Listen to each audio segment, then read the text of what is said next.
Hello বন্ধুরা, good evening. কেমন আছো তোমরা সবাই? আশা করছি সবাই খুব ভালো আছো। আমি দীপা, আমার একটা ছোট্ট সংসারে তোমাদেরকে জানাই অনেক স্বাগত, অনেক ভালোবাসা।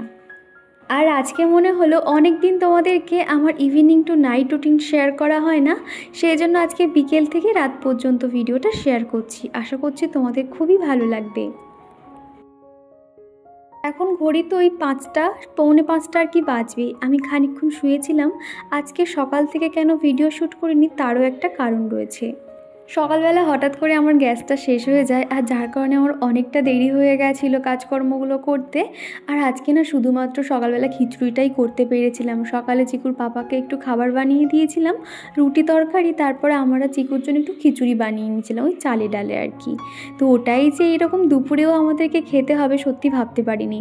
তো গ্যাস দিয়ে যেতে মোটামুটি 2-2:30 বাজিয়ে দিয়েছে। আর সেই সময় বলো রান্না করতে ভালো লাগে, সেই জন্য কিন্তু আর রান্নাবান্না কিছুই হয়নি, খিচুড়ি খেয়েই রয়েছে সবাই। রাত্রিবেলা চিকুর পাপা বলেছে একটু চিকেন নিয়ে আসবে, তখন রাতে আবার রান্নাবান্না হবে। চিকুকে যখনই ঘুম পাড়াই ওর সঙ্গে কিন্তু আমি আধ ঘন্টা কিংবা 1 ঘন্টা মতন ঘুমিয়ে নিই, তারপরে কিন্তু বাদবাকি কাজকর্ম শুরু করি। আর আজকে না অনেকগুলো জামা কাপড় রয়েছে, সেগুলো এখনও কিছুই তো শোকায়নি, উল্টে পাল্টে সারাক্ষণ দিতে হচ্ছে। আর যখনই একটু রোদ হয় তখনই বাইরে দিই, আবার জমজমিয়ে বৃষ্টি চলে আসে, এরকমই আর কি হচ্ছে। আর এই দিকটা না ভাবছি একেবারে বারান্দা থেকে কাজকর্মগুলো শুরু করি, তারপর টুকটুক করে কাজকর্মগুলো করতে হবে। যেহেতু সকালবেলা কোনো রকম শ্যুটের কোনো ব্যাপার ছিল না, সেই জন্য কিন্তু আমি খানিকক্ষণ ঘুমিয়েছি, একটু নিজের যত্ন নিয়েছি। অন্য সময় হলে কি হয়, ওই যে প্রত্যেকটা ভিডিও করতে গেলে স্ট্যান্ড সেটিং করতে হয়, একটু তো সময়ের ব্যাপার রয়েছে, তখন কিন্তু আর কিছু করতে পারি না। আর আজকে যেহেতু আমি অফ ক্যামেরাতে সমস্ত কিছু করে নিয়েছিলাম, সেই জন্য হাতে অনেকটা সময়ও পেয়েছিলাম। তো তারপরে ভাবলাম যে চলো আর ঘুমিয়ে থাকবো না, বিকেল থেকে কাজকর্মগুলো শুরু করা যাক। সকালবেলা যেহেতু মেন বারান্দাটা জল দিয়ে ধুয়ে দিয়েছিলাম, এখন আর ধুলাম না, সেই জন্য একটু ঝাড় দিয়ে দিচ্ছি। আর খুব একটা কিন্তু কাদাও হয়নি। আর আগের দিন রাত্রিবেলা কিন্তু বৃষ্টি হয়েছিল, সেই বৃষ্টিতে কিন্তু বেশ ময়লাগুলো ধুয়েও গেছে। আর দেখো আজকে যেহেতু একটু ঠান্ডা ঠান্ডা ওয়েদার রয়েছে, সেই জন্য দেখো বিকেল থেকে এও লম্বা ঘুম দিচ্ছে। আসলে এখন একটু একটু করে সাহস হয়ে গেছে। আগে যেহেতু একটু ভয় পেত আমাদেরকে দেখলে, আর এখন দেখো পুরো বাচ্চাদের মতন করে ঘুমোচ্ছে না। তো ও যাতে ঘুমটা না ভাঙে, সেই জন্য কিন্তু আমি আস্তে আস্তে কাজকর্মগুলো করছি। আর জানো তো দুপুরবেলা খাওয়া দাওয়ার পরে বাসন মাজতে আর একদমই ইচ্ছে করছিল না, তো সেই জন্য বাসনগুলো রেখে দিয়েছিলাম, এখনই মেজে নিচ্ছি। আগের দিনের ভিডিওতে অনামিকা হাজরা বলেছো ভিডিওটা খুব ভালো হয়েছে, থ্যাংক ইউ অনামিকা।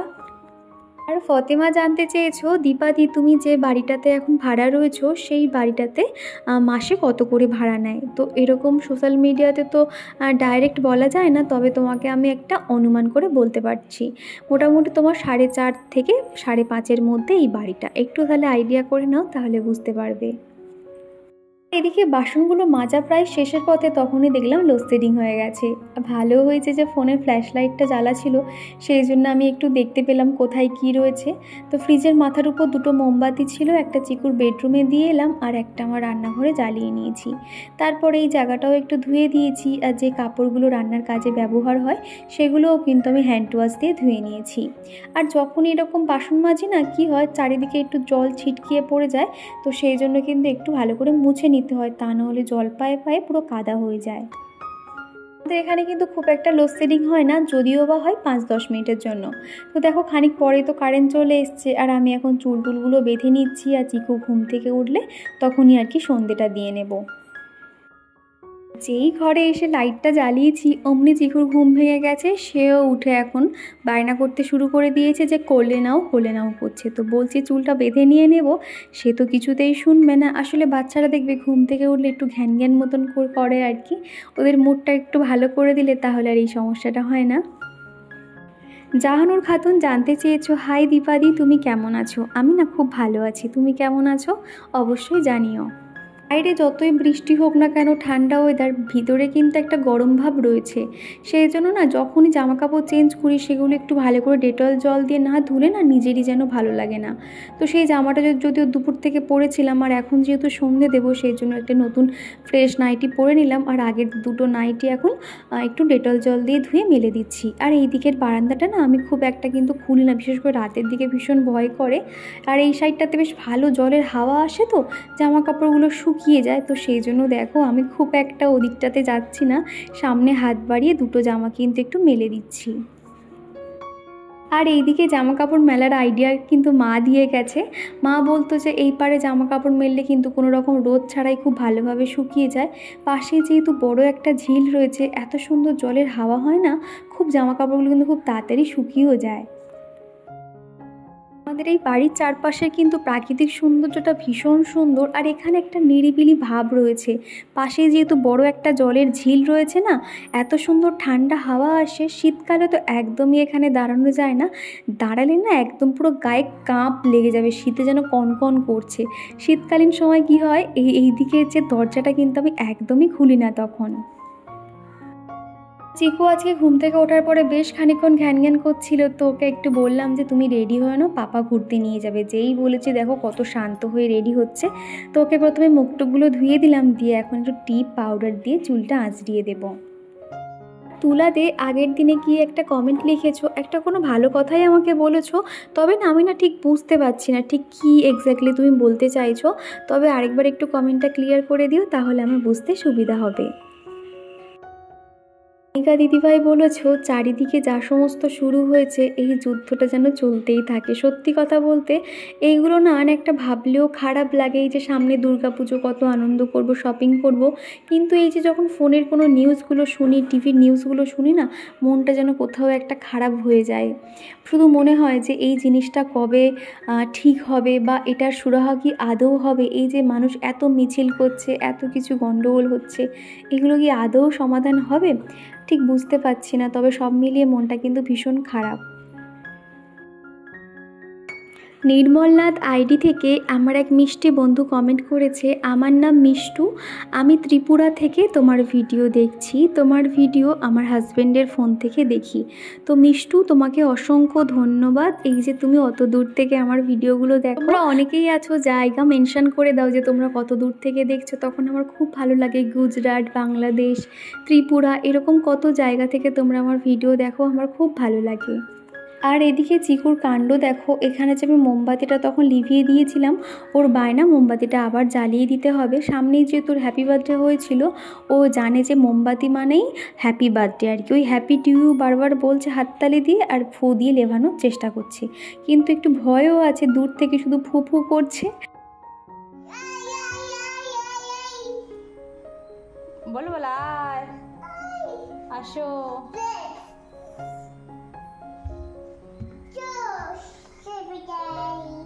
তারপরে এই তো চিকুর জন্য একটু জল বিস্কুট দিয়ে দেবো, আর একটু পরেও 7:30টার দিকে কোনো একটা ভারী খাবার দিয়ে দেবো। কেননা আমাদের খেতে খেতে ওই 10টা 10:30 বেজে যায় তো, আর অতক্ষণ যেহেতু থাকতে পারে না, সেই জন্য মাঝে একটা কোনো খাবার দেবো। আমি একজন সাধারণ হাউসওয়াইফ, প্রত্যেক দিনের কাজকর্ম সেগুলো তোমাদের কাছে একটা ছোট্ট ভিডিওর মাধ্যমে আমি প্রেজেন্ট করে থাকি। তোমরা অনেকেই আছো প্রতিদিন আমাকে সুন্দর সুন্দর কমেন্ট করো, আমাকে অনেক মোটিভেট করো। তো তোমাদের সকলের উদ্দেশ্যে জানাতে চাই অসংখ্য ধন্যবাদ। আগামী দিনগুলো ঠিক এইভাবেই আমার পাশে থেকে যেও। তো এখন মোটামুটি আমার বেডরুমের কাজ কমপ্লিট। এখন চলে যাব পাশের ঘরে সন্ধে দিতে। আর কি জানো তো, এই সন্ধ্যের পর থেকে যদি জানালাগুলো একটু বন্ধ করে দিই, তাহলে রাতে কিন্তু কোনো রকম মশা আর থাকে না। ঘরটা বেশ তখন মানে মশারি ছাড়াই কিন্তু শোয়া যায়। আর এমনিতেও তো আমরা মশারি টাঙাই, যেহেতু ছোট বাচ্চা থাকে তো সেই কারণে আর কি। তো দেখো এই ঘরটা একদম সুন্দর করে গুছিয়ে নিয়েছি। তারপর 8:30টার দিকে জানালাগুলো খুলে দিলে পাশেই যেহেতু বড় একটা ঝিল রয়েছে, ভালো ঠান্ডা হাওয়া আসে। তো তারপর এই ঘরটাও কিন্তু টুকটাক এদিক ওদিক যেখানে যেটা ছিল গুছিয়ে নিয়েছি। সন্ধেটা দিয়ে নেব। সন্ধ্যের সময় কিন্তু ঘরের প্রত্যেকটা জায়গা কিন্তু পরিষ্কার পরিচ্ছন্ন রাখতে হয়, এবং সব জায়গায় কিন্তু আলো আমি জ্বালিয়ে দিই। মোটামুটি 1 ঘন্টা আলো জ্বালার পরে তারপরে কিন্তু আমি একটা একটা করে লাইট অফ করে দিই। সন্ধ্যের সময় কোথাও অন্ধকার রাখা মানে ঠিক নয় শুনেছি আর কি। আর এমনকি বাথরুমের লাইট পর্যন্ত আমি জ্বেলে রাখি। তো যাই হোক, এখানে চিকুর পাপাও চলে এসছে, আর এখন চিকুকে নিয়ে একটু বাইরে বেরিয়েছে। তো বললাম যে ভালোই হয়েছে, ও একটু ঘ্যান ঘ্যান করছিল, ওকে নিয়ে তাহলে একটু ঘুরে আসলে আমি এদিকে কাজকর্মগুলো করে নিতে পারবো। আর চিকু দেখো এদিকের খেলনাগুলো তো আবার ছড়িয়ে ছিটিয়ে রেখেছিল, সেগুলো এখন গুছিয়ে রেখে দিচ্ছি। সুরভি মণ্ডল ঘোষ আমাকে একটা সুন্দর কমেন্ট করেছো আর বলেছো যে আমাদের ব্রাহ্মণের কাছে জানতে পেরেছি প্রদীপের শিখা দিয়ে কখনো ধূপ জ্বালতে নেই। তো আমি না এই বিষয়টা জানতাম না, আমি তো প্রায় সময় প্রদীপ থেকেই ধূপ জ্বেলে থাকি। তবে তোমার কথাটা শুনে মনে হলো ব্রাহ্মণ বলছে যেখানে নিশ্চয় উনি সঠিকটাই বলছে, এটা আমাদের শোনা সবারই দরকার। তো আজকের পর থেকে আমি কিন্তু আর কখনোই প্রদীপ থেকে আর ধূপ জ্বালবো না। আর তোমরা যারা এই বিষয়টা জানো না তোমরা অবশ্যই ভুলটাকে শুধরে নিও। তো অসংখ্য ধন্যবাদ সুরভি এইটা বলার জন্য, কেননা জেনে শুনে ভুল করাটা কখনোই ঠিক হবে না, তাই না? বিশেষ করে ঠাকুরের কোনো জিনিস তো একদমই না। আর ওদিকে ডাইনিং রুমে যে জামা কাপড়গুলো দেখলে প্রায় 2 দিন ধরে জামা কাপড়গুলো পরে রয়েছে, তো ভাবছি একটু পরেই সেগুলো আর কি ভাঁজ করে নেব। তার আগে দেখলাম চিকু কিন্তু ওর পাপার সঙ্গে একটু ঘুরতে বেরিয়েছিল, সেও চলে এসছে। আর ওর একটু খিদেও পেয়ে গেছে, তো দুজনের জন্য একটু বেশি করে ম্যাগি বানিয়ে নিয়েছি। আমি খাওয়া দাওয়া করে আর কি রান্নাবান্না শুরু করব, আর ওর টিফিনটা হয়ে গেলে পাপার সঙ্গে হুড়োহুড়ি করতে লাগবে। তো এই যে দেখো ম্যাগি ওর এতটা ফেভারিট, কি বলবো, এই ম্যাগি দিলে কিন্তু ওর আর কিচ্ছু চাই না। আর আজকে কিন্তু চিকেনটা আনা হচ্ছে শুধুমাত্র চিকুর জন্য। রোববার দিন যখন চিকেন হয়েছিল ওকে কিন্তু দেওয়া হয়নি, ওর জন্য মাছের ঝোল করে দিয়েছিলাম। আর কি করে বুঝলাম জানো তো, সোমবার দিনকে সকালবেলা খানিকটা মাংস বেঁচে গেছিলো, তো আমি ভাতের সঙ্গে নিয়ে বসেছি খাবো বলে। তো সেখান থেকে চিকু চিকেনটা নিয়ে খুব খাচ্ছিল আর কি, অনেক ভালোবেসে।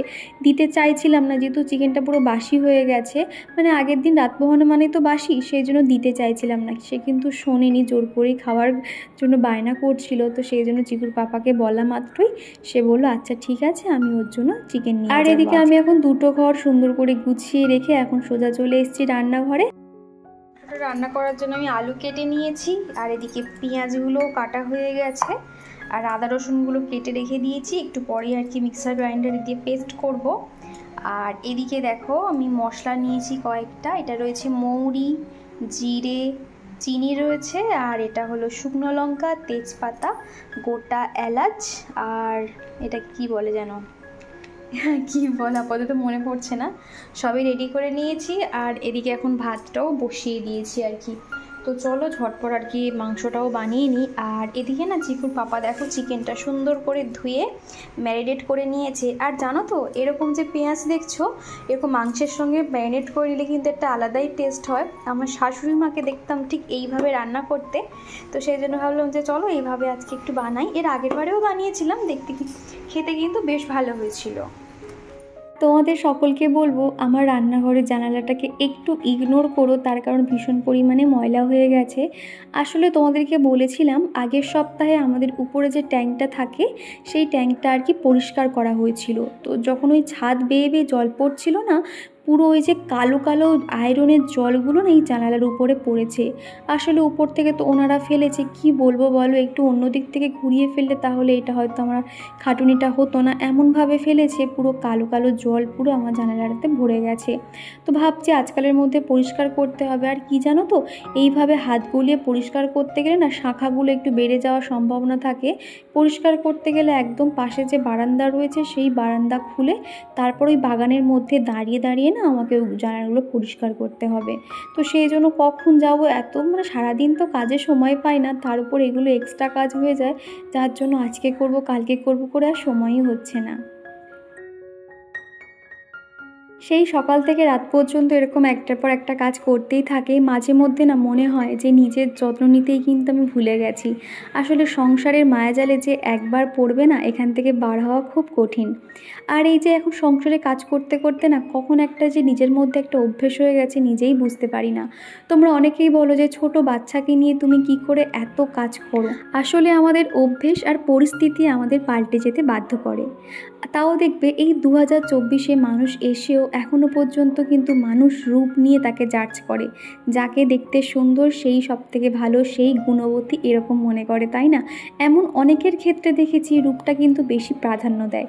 কিন্তু আমার মনে হয় সংসার জীবনে সবচেয়ে সুখী হতে গেলে শুধুমাত্র বুদ্ধি আর গুণ থাকলেই যথেষ্ট, সেখানে রূপ না থাকলেও চলবে, তাই না? একটা সংসারকে কিভাবে সামলাতে হবে বা কোন কাজটা কখন কি করতে হবে, একটু বুদ্ধি থাকলেই কিন্তু সেটা সংসার সুখের হয়ে যাবে। রূপ নিয়ে কি হবে, তাই না? মানুষ হয়তো আজকে তার রূপ আছে, কাল রূপ নাও থাকতে পারে। এখনকার দিনের মানুষরা যদি সময়ের সঙ্গে নিজেকে একটু না পাল্টে নেয় তাহলে কিন্তু অনেকটাই কষ্টকর হয়ে ওঠে। যেমন ধরো এখনও কিছু কিছু বাড়ির শাশুড়ি বলো তারা রয়েছে, তাদের বৌমা যদি একটু দেখতে খারাপ হয় সেটা প্রতিনিয়ত তাকে খোঁটা দিয়ে শোনাতে থাকে।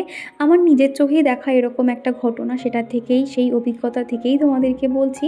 তাকে প্রতিনিয়ত শোনানো হয় তুমি দেখতে খারাপ, দেখতে খারাপ, মানে প্রত্যেকটা কথায় তাকে এটা বলে তাকে আঘাত করার চেষ্টা করে।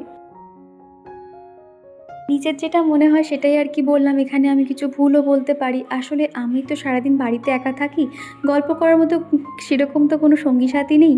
আর এই ইউটিউব প্ল্যাটফর্মটা আছে বলেই নিজস্ব মতামত, নিজস্ব কথা, নিজের মনের কথা সমস্তটাই তোমাদের সঙ্গে শেয়ার করতে পারি। আর তোমরাও অনেকেই আছো আমাকে এত নিজের মনে করো, আমার ভুল ত্রুটিগুলো বা সঠিকটা ধরিয়ে দাও, সেটা আমার খুব ভালো লাগে। আর এখানে যেহেতু চিকু চিকেনটা খাবে সেই জন্য কিন্তু আমি এখানে লাল লঙ্কা গুঁড়োটা ব্যবহার করছি। এতে কিন্তু খুব একটা ঝাল হয় না, হালকা পরিমাণে ঝাল হয়, আর দেখতেও কিন্তু রঙটা লাল হয়, এই কারণে আর কি দেওয়া। আর ছোট একটা কাঁচা লঙ্কা দিয়ে দিলাম। আর তারপরে উপর থেকে আমি একটা টমেটো পেস্ট করে দিয়ে দিলাম। আর ভাতও হয়ে এসে ভাতটা নামিয়ে নেব। আর চিকু যেই শুনেছে আজকে রাতে চিকেন হচ্ছে সে শুধু বারবার এসে দেখে যাচ্ছে যে চিকেনটা আর কি ওকে দিলে ভালো হয়, কিন্তু চিকুর পাপা বললো এখন আর দিও না, একটু পরে তো খাবো, তখন তাহলে একসঙ্গে দিও। আর চিকুর চিকেন লেগ পিস খাওয়া দেখলে না তোমরা হাসতে হাসতে পাগল হয়ে যাবে, জানো তো। একদিনকে তোমাদের ভাবছি ভিডিও করে দেখাবো। বাড়িতে যেহেতু শশা ছিল না সেই জন্য গাজর আর একটু পেঁয়াজ স্যালাড কুচে নিয়েছি আর কি। মোটামুটি রান্নাবান্না আর কি হয়ে এসছে। ভাতটা আমি উপর দিয়ে এলাম আর মাংসের জলটা দিয়ে এসেছি, ফুটলে নামিয়ে নেবো আর কি। আর একটু আগেই চিকুর পাপা এসে আমাকে কি বলছে জানো তো, বলে খুব তো রূপশ্রী কন্যাশ্রী নিতে, এবার বুঝতে পারছো তো ঠেলাটা। আসলে হয়তো মানে একটা সময় উনি ভালো, আমার কাছে তো সবসময় ভালো ছিল, আর এখন যেটা করছে সেটা কিন্তু খুবই অন্যায় করছে। আর সত্যি কথা বলতে ওনার উপরে যে ভক্তিটা ছিল এখন কিন্তু সেটা একদমই নেই। ওই যে উনি যে কথাটা বলে যে তোমরা তো সবাই জানো, তো সেই জন্য আর কি একটু খারাপ লাগছে। এখন সারাক্ষণ তো চিকুর পাপা অফিস থেকে এসে শুধু ওই সব নিউজই শুনছে, এত খারাপ লাগছে। জানি না এই যুদ্ধটা কবে শেষ হবে আর কি। আমার মনে হচ্ছে যে আরজি করের ব্যাপারটা যতক্ষণ না সমাধান হচ্ছে ততক্ষণ যেন এরকম লড়াইটা সবার চলতেই থাকে, এটাই আর কি। একটা মেয়ে হয় না, একটা মেয়ের এরকম কষ্টকর মৃত্যু যেন সত্যি মানতে পারছি না। তো যাই হোক, আমি ঘরে এসে এখন কথা বলছি, কেননা রান্নাঘরে অ্যাডজাস্ট ফ্যান চলছে তো খুবই ঘ্যার করে আওয়াজ আসছিল, সেই কারণে আর কি। তো বেডরুমটা সুন্দর করে গোছানো আছে, চিকুর পাপা সবাই এসে না এই বিছানার উপর শুয়েছে। আর আমাদের চিকু কী করেছে, খেলনা নিয়ে সবাই আর কি উঠবে বলে ঠিক করেছে। এমন একটা বকা দিয়েছি, চিকুর পাপাও পালিয়েছে, চিকুও পালিয়েছে, জানো তো। মানে সারাদিন তোমরাই বলো এত কষ্ট করি, এত ঘরের প্রত্যেকটা কোণা কোণা পরিষ্কার রাখার চেষ্টা করি, সেটা যদি এক মুহূর্তের মধ্যে নষ্ট করে দেয় কেমন লাগে বলো তো। আবার তো মানে ধরো বিছানায় বসলো, একটু অগোছালো সেটা মাছ তো ঠিক করে দেয়, ঠিক করবে না গো, আর ওই চিকু ওই গামলি ভর্তি খেলনা সমস্ত বিছানার উপরে তুলবে, জানো তো। তো কেমন কষ্ট লাগে বলো তো। তো সেই জন্য ওই ঘরে আর কি ওই নিচে কার্পেটটা পেতে দিয়েছি, তো ওখানে বসে সমস্ত খেলনা নিয়ে আবার ছড়িয়েছে। ভাবো সন্ধ্যের সময় তো তুলে রাখলাম, সেগুলো আবার ছড়িয়েছে। তো ভাবলাম ঠিক আছে যা করছে করুক, রাতে শোয়ার আগে আরেকবার না খেলনাটা তুলবো। মোটামুটি সারাদিনে 3 থেকে 4 বার তোর খেলনাগুলো আমাকে তুলতেই হয়। তো চলো, ভীষণ গরম পড়েছে, গরম লাগছে আর কি। রান্নাঘরের দিকে যাই, দেখি কত দূর হলো। আর এই যে ছোট্ট আমাদের বেড়ালটার, ওর কিন্তু রাতের ঘুম দেবে বলে দেখো এই জায়গাটা বেছে নিয়েছে। কি বলবো বলো তো, দেখলেও মায়া লাগে না, কেমন একটা জায়গা ওর মতন সেটিং করে নিয়েছে। তো ওকে আর ডিস্টার্ব না করে সোজা চলে এসেছি রান্নাঘরে, আমাদের খাবার দাবার বেড়ে নিয়েছি। তো এরপরে খাওয়া দাওয়া শেষ করে চলে এসেছি রান্নাঘরে। প্রতিদিন খাওয়া শেষে আমাকে আধ ঘন্টা থেকে 1 ঘন্টা সময় দিতে হয় রান্নাঘরের পিছনে। তারপর রান্নাঘর টিপটপ করে পরিষ্কার করে তারপরেই কিন্তু শুতে যাই। সন্ধ্যা থেকেই মাথাটা হালকা হালকা যন্ত্রণা করছিল, কিন্তু খাওয়ার পর থেকে এত পরিমাণে মাথা যন্ত্রণা করছিল বন্ধুরা, কি বলবো তোমাদের।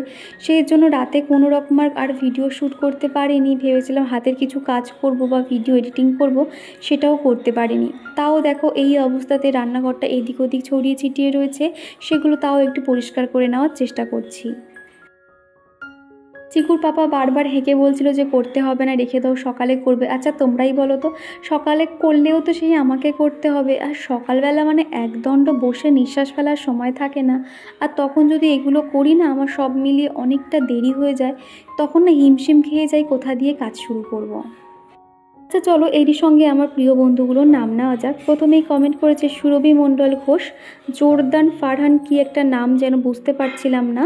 তারপরে রয়েছে তুলা দে, জাহানুর খাতুন, ফতেমা, সুমাইয়া ব্লগ রান্না, শতাব্দী মুখার্জি, পৌষ সানসাইন, সামপুর হিজিবিজি, তারপরে রয়েছে অনামিকা হাজরা, সুমিস ওয়ার্ল্ড ফ্রেম, সুস্মিতা, সুপ্রিয়াস হোম, রিঙ্কি সরকার, মিষ্টু, কণিকা দাস দিদিভাই। তো তোমাদেরকে জানাতে চাই অসংখ্য ধন্যবাদ প্রতিদিন এত সুন্দর সুন্দর কমেন্ট করার জন্য।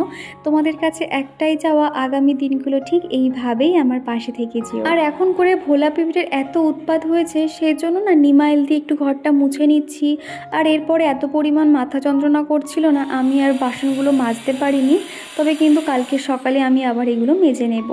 তো যাই হোক, সেগুলো কিন্তু ভালো করে ধুয়ে ধুয়ে রেখেছিলাম, এঁঠো বাসন রাখা একদমই উচিত নয় সেই কারণে।